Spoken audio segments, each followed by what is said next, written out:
Ms. Transformers 96 here with just my video talking about some newly shown Hot Toys, mainly all of which that have to do with the upcoming Comic-Con 2015. So first of all, really quickly before I get talking, just want to say that sorry I haven't been posting videos very often, and a lot of the videos I've been posting are videos I made a long time ago and just haven't been posted yet. So I haven't posted you know, like really new toy reviews or anything like that. I've just been reviewing some old stuff because they were old videos. I'm in the process of a move, and I am days away from going on vacation, so that's why I have been kind of off YouTube for a little bit. When I get back from vacation and I'm a little bit more settled in with the move, I will be able to start making videos. So right now, I just want to quickly talk about some newly Hot Toys that were shown that have to do with San Diego Comic-Con. So of course, a lot more pictures are going to come up, so by the time of posting this, I might not have a picture or two that have been shown, because obviously as time goes on we're going to get a ton more information and pictures. So first of all, my most exciting thing about this, you know, I knew Ant-Man was going to be on display. I had my fingers crossed so much that they were about to break off that Yellowjacket would be on display too. No word of Hot Toys making a Yellowjacket, but I was just really hoping. Villains hit or miss. You know, Ultron, Winter Soldier they made, and then Malekith and Ronan they didn't. So it's really hit or miss whether they're going to make the villains or not. And especially with a small movie like this, I didn't think there was much of a chance, but there was also the fact that there's really not many characters they can make from Ant-Man, so I thought that that would boost the chance of them making Yellowjacket. And of course, this confirms that they have. We have Yellowjacket right here, looking really stunning. I'm not quite sure if this is a suit on top of a body or if he's completely plastic. I think that in some areas, I'm pretty sure it's a suit over an actual Hot Toys body, but it is really hard to tell. Some parts of it, he looks very plasticky and not like there's clothing on top of plastic. So I'll be really interested to see how that turns out, as well as to see the articulation in the arms. That was another thing, because he has those weird mechanical arms. I didn't know if they would actually make that, because it would be much more difficult to do so. Overall, looking great. I also like that his base, it does say Ant-Man, it doesn't say Yellowjacket, but it's done in yellow, which is cool. Just kind of gives Yellowjacket a more unified look. And again, it's pretty interesting. It comes with some standard hands, it looks like, as well as you do get a mini Yellowjacket, which is really neat. Glad they're doing that. You also get a mini Ant-Man that goes with this Ant-Man figure. Now, of course, this one, obviously, we knew they were going to do, and they have also shown preview pictures of it anyway, so this was no surprise that they were going to be doing.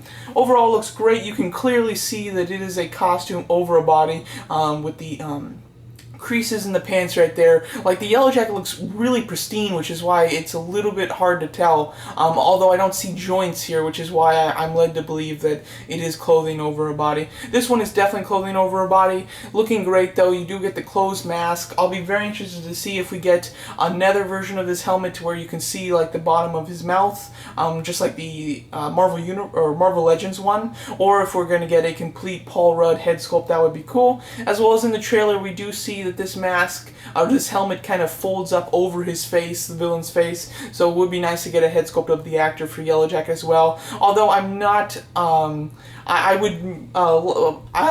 would suspect Hot Toys to do the Ant-Man one with the Paul Rudd head sculpt, although I wouldn't be surprised if they don't do that for Yellowjacket though. And in the back there, you can see a bit of the back of Shotgun. I'll talk about that in a second here. Really quickly, going on something that's a little bit of an old news, but worth talking about.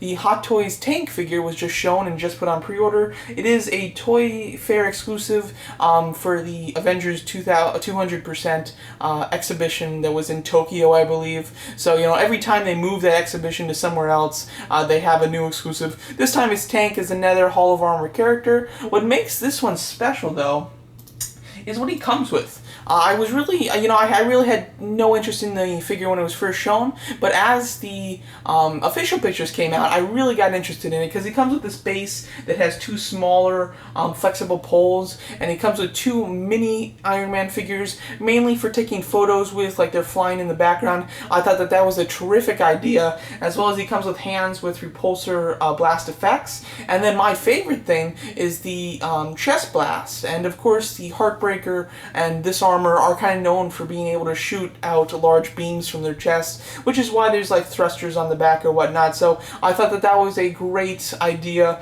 and I also really like the colors. My only problem with it is it's 100% just a repaint with some new accessories. Overall, it did go on pre-order for $300. Of course, Heartbreaker was $250, so this is overpriced. But considering the last exclusive was the repaint of the Mark 7, which went up for $340, you get more for your money here, and it's less money too. So overall, I did order this. I expected to sell out relatively soon because it's an exclusive, and I think a lot of people are going to like the stuff that he comes with. So I would expect this one to sell out. Haven't decided if I'm going to keep it. You know, at the moment, like if I got it right now, I'd keep it. But as the months go on before this one's released, my opinion on that might change. So I might end up selling it and make a little profit. But at the moment, I do plan on keeping it. But wanted to let you guys know that I did order that. We also got the Millennium Falcon cockpit display. This is a really interesting thing, and unlike anything Hot Toys has really done before, or at least in modern times, they're giving us a diorama set of the cockpit of the Millennium Falcon. So really neat idea. I think Hot Toys collectors are going to go crazy over this. I'll be really interested to see how it's designed and actually see it in, in-person pictures from Comic-Con. That'll be very interesting. I don't plan to get the main characters, Luke, Chewie, Han Solo, or Ben Kenobi, so I don't plan to get any of them, so this is definitely going to be a pass for me. But it is a really interesting thing that they did, as well as they do mention that they're going to be doing more ships too, so it'll be very cool and interesting to see what other ships they do, and if the ships kind of correspond with the figures I'm going to get, I might end up getting one of those in the future. Let's see here. We've got Shotgun. This is a huge one.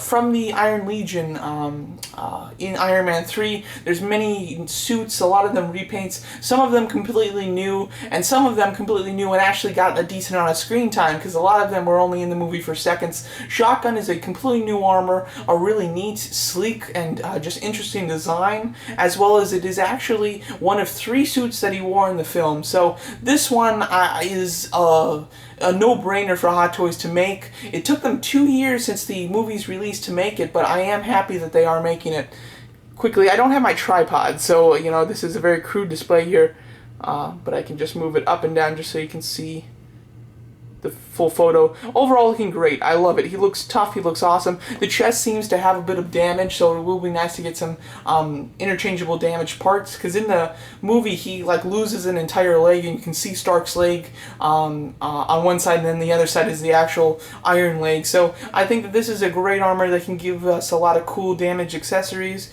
and just a figure I've been waiting for them to do forever now. So happy they're doing. This is one of the Iron Legion figures that's a must-have for me. A lot of them I him and haw about until they come out, and then I finally decide. But this one is a no-brainer, definitely going to get.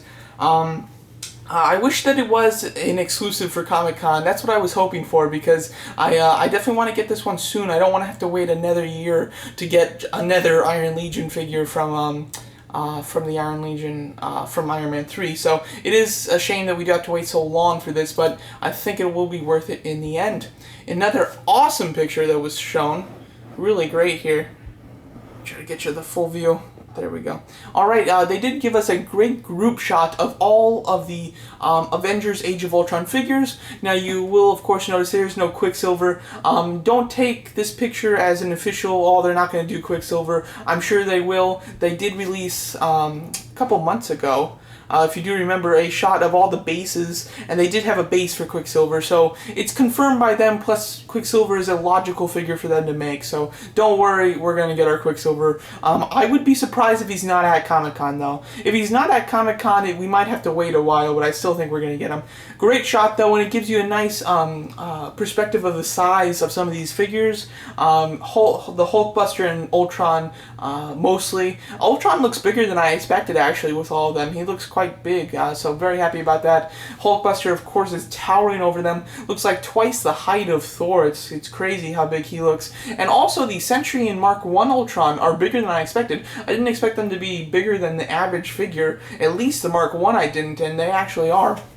And then this figure, this picture shows us all the figures that we already knew about, plus one. We do see Maria Hill all the way to the left there, so this is a little bit of an announcement that they are making her. Overall, I'm not a huge Maria Hill fan. The character is rather bland to me, doesn't seem to be special very much compared to all the other crazy cool characters from the movies, so I'm not interested in that one, although it looks very nice. If I did have like Nick Fury and Coulson, I would definitely be picking this one up just to kind of complete the Shield set, but I don't have Nick Fury, and Coulson I bought to sell, so I don't have him anymore. So overall, I'll definitely be skipping Maria Hill, but I can see a lot of people really liking and being very happy that they are making her. So that's, oh, not where I wanted to end it. There we go. Alright. One last look at the most interesting stuff that was shown so far, in my opinion. Here's just my Instagram page. You want to check me out, Miss Transformers96. We've got a little closer look at Yellowjacket, looking absolutely sick. Very happy about this, and cannot wait to get some more information, and cannot wait to see more stuff from Comic-Con. As you can see, we do have Shotgun in the back there, like I've mentioned, so it'll be great to get some more pictures of him. At the moment of me filming this, there isn't any more pictures of Shotgun, so hopefully some people take them soon, and cannot wait to see all the new stuff that will be shown. Hoping that they have some The Force Awakens figures. Of course, that movie comes out in like 6 months, maybe less than that actually. Yeah, a little less, 5 months. So overall, very excited to see some of that stuff. This is, of course, all we're going to see from Antman. Hopefully we'll see Quicksilver, and it would be wonderful if they do an Ultimate Ultron to show it here, although I am not expecting them to do an Ultimate Ultron at this point. I think without any sort of an announcement for it, I don't think it's going to happen. But there you go. Overall, very excited about this year's Comic-Con. Cannot wait to see these pictures. And very sorry for my lack of videos and lack of good videos for the last month or two here. But I am in the process of moving as well as going on vacation. So I'll be back soon. I'm going to Disneyland and Universal and stuff. And so, you know, I might pick up some toys from the toy store out front of Universal. And I'll keep you guys updated. If you want, like, real updates from me, follow me on Instagram, because no matter what's going on in my life, it's very easy for me to post pictures on Instagram, so I always keep Instagram very up-to-date with my toy purchases and just toy news for my personally. So if you are interested to see what I'm doing, definitely follow me on Instagram. But until I get my life in order, I will be starting to post more on YouTube in the upcoming weeks. So yeah, there you go. Thanks so much for watching, and let me know what you guys are thinking of these new Comic-Con Hot Toys figures.